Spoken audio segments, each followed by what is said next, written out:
Have you ever stood before a woman whose very presence changes the air around her? She doesn't need to speak. Her silence already holds questions few dare to ask. And when she does speak, her words seem to have crossed centuries, as if an entire lineage stood behind every syllable. These women exist, rare, discreet, unmistakable, and they carry an intelligence the modern world still doesn't know how to name. Carl Jung, throughout his journey as an explorer of the soul, noticed this phenomenon.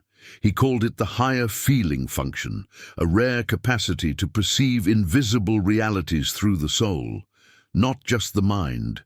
It's not about knowing more, it's about feeling with archetypal depth, as if the hidden foundations of reality could be touched by your perception. Today, you will discover 7 invisible traits of women with high spiritual intelligence. But this is not just a list, it is a mirror. Because perhaps, as you hear each trait, you will recognize something within yourself, or in someone who passed quietly through your life and left marks that words cannot explain. This video is not for everyone.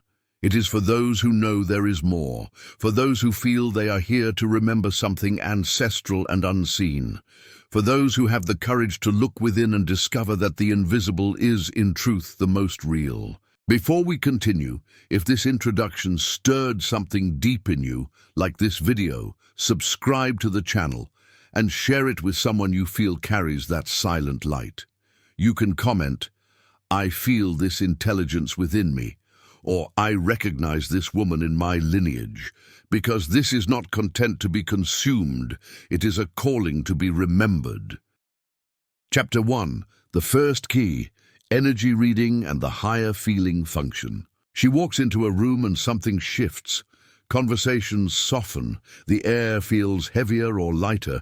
There's an invisible pause that no one names, yet everyone senses. These women don't need words to know what is happening. They read the emotional field like someone reading an ancient map, with reverence, precision, and a strange sense of having walked that territory before. Carl Jung called this the higher feeling function. It is not sentimentality or emotional reactivity, but a refined capacity to capture the vibrational essence of people, places, and situations. It's as if their nervous systems are calibrated to perceive what lies beneath the surface, beyond socially acceptable behavior. They notice when a couple smiles, but carries sorrow in their eyes. They feel the emptiness behind a colleague's exaggerated optimism.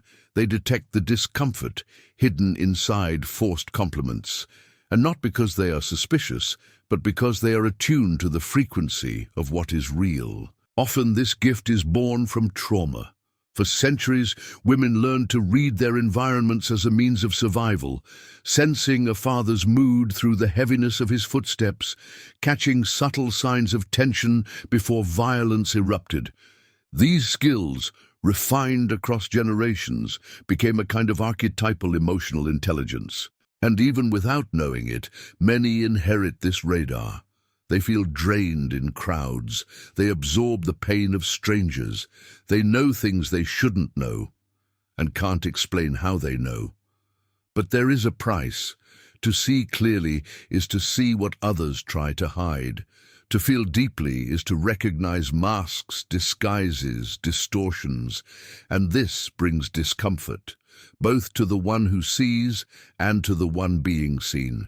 That is why these women are often misunderstood, called intense, cold, judgmental, when in truth they are simply listening to a music most people cannot hear, the music of the collective unconscious, vibrating in the present. The feeling function, when developed at its highest level, turns these women into mirrors. They don't need to say a word to provoke reflection. Their very presence awakens in others what has long been repressed. This is why they are so often avoided, feared, or even revered, because what they radiate is not just charisma, it is truth. And truth, even in silence, carries weight. What few understand is that this sensitivity is also a burden, because when you feel everything, there is no complete rest. And to protect this rare perception, these women must cultivate invisible boundaries, guard their energy, and choose carefully where and with whom they stand. Deep down, they are living barometers of the human soul, measuring what is unspoken, sensing what is denied, intuiting what is yet to come. And all of this without effort, as if body and heart were connected to an ancestral radar.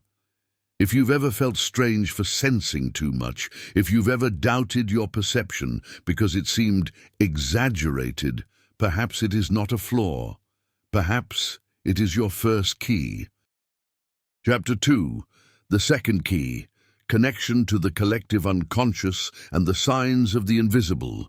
There are women who not only dream, but receive messages while they sleep, dreams that unfold into real events, symbolic images that repeat like reminders of something yet to come.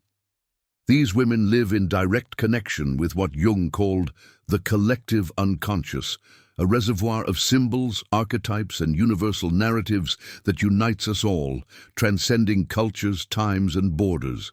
While many access this field accidentally, through random dreams or occasional synchronicities, spiritually intelligent women keep this channel permanently open.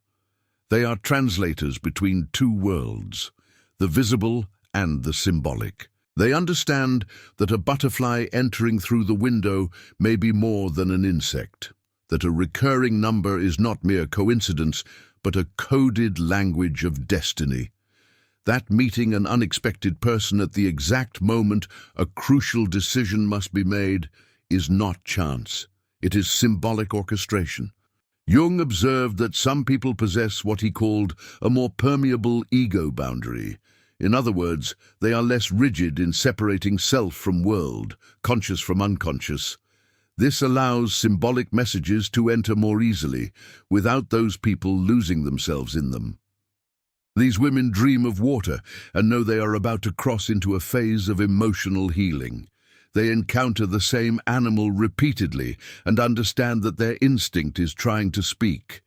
They experience coincidences so precise that if told to someone else, they would sound like fiction. But for them, living among signs is natural.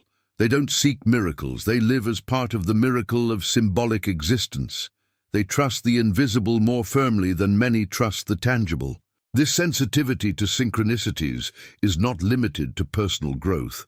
Often these women are carried by invisible currents toward others who need guidance, healing, or a word at just the right time. They don't plan it. They simply know. They feel the impulse, follow the intuition, and the encounter happens. The world around them may call it luck, coincidence, or vague spirituality, but those who live it from within know it is an intelligence operating in the dark, a secret dance between the self and destiny. However, this connection requires responsibility. Not every sign is meant to be followed. Not every coincidence is divine. Over time, these women develop refined symbolic filters, learning to discern the voice of the ego from the voice of the self, the will of the personality from the archetypal guidance, the desire for control from the surrender to flow. If you've ever felt that the universe guides you through signs that no one else perceives, if your experiences seem loaded with meaning even when others don't understand, perhaps this is your second key. You are attuned to the collective unconscious, and this is a gift that spans generations. Chapter 3, the third key, the power of sacred solitude. These women are not afraid of silence. On the contrary, they seek it out, as if returning to a house lost in time. While the world shouts to expose, to share, to appear, they choose withdrawal, not out of shyness, not out of melancholy, but out of ancestral wisdom. Carl Jung taught that the process of individuation, the path to becoming who one truly is, requires a temporary retreat from external voices. Without this pause from the world, it is impossible to hear one's own soul. Spiritually intelligent women understand this instinctively. They know there are moments when one must disappear a little in order to fully find oneself again. For them, solitude is not the absence of life. It is the laboratory of the soul. While many associate being alone with social failure, these women live solitude as a sanctuary. There they meditate, write, or simply sit before the void with the courage of someone who knows that sooner or later, truth emerges from silence. This choice, however, is not always understood. Friends and family interpret withdrawal as distance. They think these women are sad, depressed, disconnected. But what is happening is exactly the opposite. They are reconnecting with what is essential.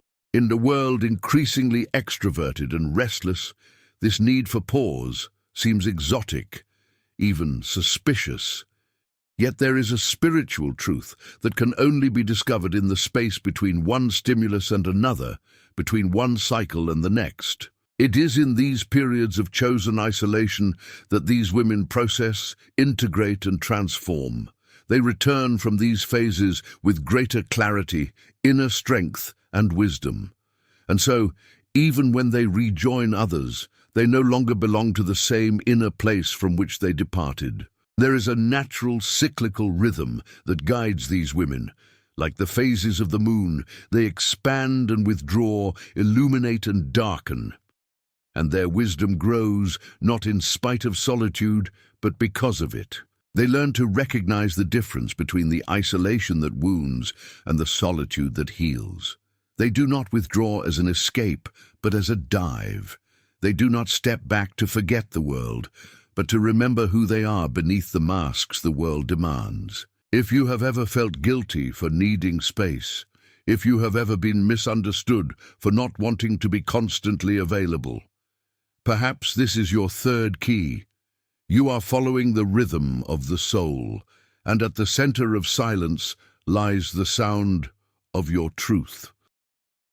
Chapter 4, the fourth key, transmuting pain into wisdom. There are pains that crush, but there are also pains that reveal, and it is in this threshold between suffering and illumination that spiritually intelligent women walk.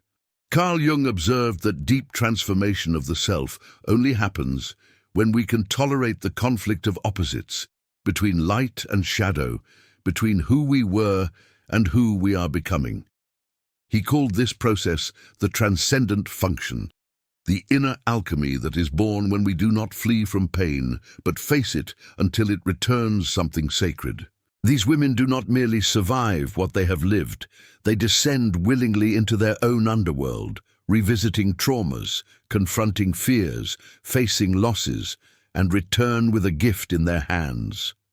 Like the archetype of the wounded healer, they recognize that their wounds, before being healed, must first be understood, and that true healing is not about erasing suffering, but about retrieving the wisdom it brought. They do not deny grief, they do not hide anger, they do not mask sadness with forced optimism. They feel everything with radical honesty, and it is precisely this that sets them free. In this process, they learn that suffering is not an end, but a crossing, that there is a hidden purpose even in the darkest nights, and that certain truths only reveal themselves after much weeping. Over time, their pain ceases to be a secret. It becomes medicine, whether through art, therapeutic listening, writing, or simply a healing presence. These women begin to serve with what once almost destroyed them. But this process requires courage. Courage not to rush out of the darkness. Courage not to use spirituality as anesthesia. Courage not to try to appear strong when true power lies in being consciously vulnerable. When they integrate pain and wisdom, light and shadow, these women stop living split between who they were and who they long to become.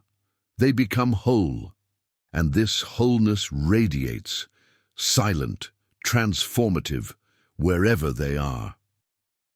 If you have ever looked at your pain with the eyes that ask, "What is this trying to teach me?" If you have ever turned your scar into a meeting point for other wounded souls, this is your fourth key. You have learned the alchemy of the soul, and now you carry a light that does not blind, but guides. Chapter 5, the fifth key, silent communication and therapeutic presence. There are women who heal simply by being there. They don't need to give advice or offer solutions. Their presence is enough. They master a subtle, ancestral form of communication, the language of silence filled with meaning. Carl Jung called this therapeutic presence, a vibrational field where the other feels permission to be, without judgment, without urgency, without masks. These women have learned that healing rarely lies in words. It lies in listening, in undistracted attention, in acceptance that doesn't try to fix anything. They don't speak to fill emptiness. They speak when there is truth to be spoken, and when they fall silent, their silence carries more presence than many inspiring speeches. This does not mean passivity, it means potency. Because these women have understood that the soul only opens in spaces where the energy is clear, the gaze is whole, and the ego does not need to prove itself. Their communication is not limited to the verbal. It is the gesture, the pause, the careful choice of words, the tone of voice, the unsaid. It is a way of being that honors the mystery of the other. When they enter a room, they do not dominate, they attune. And it is precisely for this reason that many feel welcomed without knowing why. There is something in them that invites authenticity. They also know how to conserve their energy. They don't offer their attention to every stimulus. They know the value of their own presence, and where it is welcomed or wasted. This does not make them arrogant. It makes them conscious, for their sensitivity requires protection, and their energy is a sacred resource that cannot be scattered in superficial interactions. Those close to them often say, "I feel better when I'm with you. You help me see things I couldn't see. I didn't even say anything, but it feels like you understood everything." This is the mature expression of spiritual communication. It is not about persuading, but about transmitting balance and truth through the simple way of being. If you've ever felt exhausted from explaining what should have been felt, if you've ever been misunderstood for being too quiet, too deep, or too sensitive, perhaps this is your fifth key. You carry the gift of presence, and your presence, when conscious, may be the silent medicine the world needs most. Chapter 6. The sixth key, spiritual magnetism and the attraction of the sacred. Some women do not seek spiritual experiences. They attract them. They live encounters that seem scripted by destiny, situations that reveal hidden meanings, and connections that touch dimensions beyond time. Carl Jung called this phenomenon synchronicity, external events that mirror an inner state of consciousness.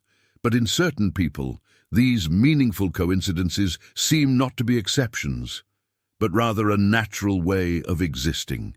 These women possess a silent magnetism, not because they wish to be the center of attention, but because their soul vibrates at a frequency that calls in what is true, sacred, and necessary. They are like invisible magnets for what resonates with their path of growth and service. They do not follow ordinary maps. They follow signs. They trust premonitions, recurring symbols, and paths that open as if the universe itself were saying, "This way." And it is not superstition.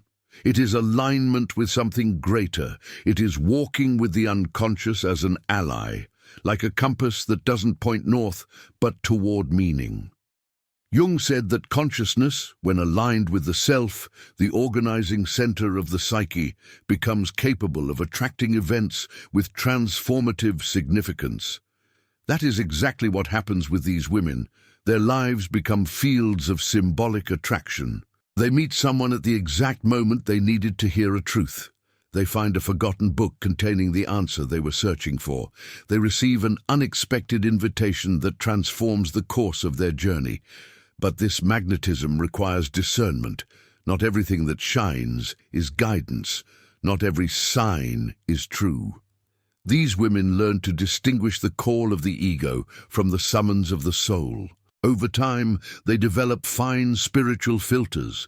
They know when a coincidence is mere chance, and when it is an invitation from the unconscious. They know when it is time to move forward, and when it is wiser to wait for the next symbol. This sensitivity often makes them involuntary initiators.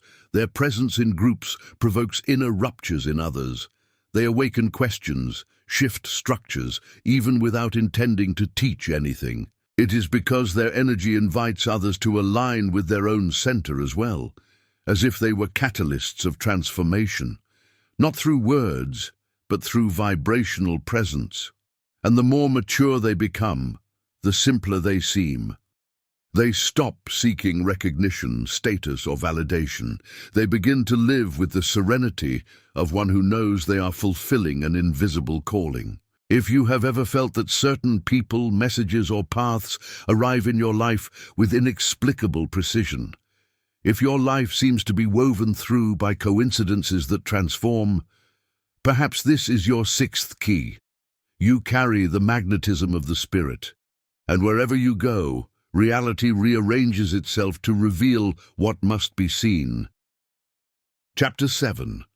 The seventh key, woman as a bridge between worlds and the return to sacred simplicity.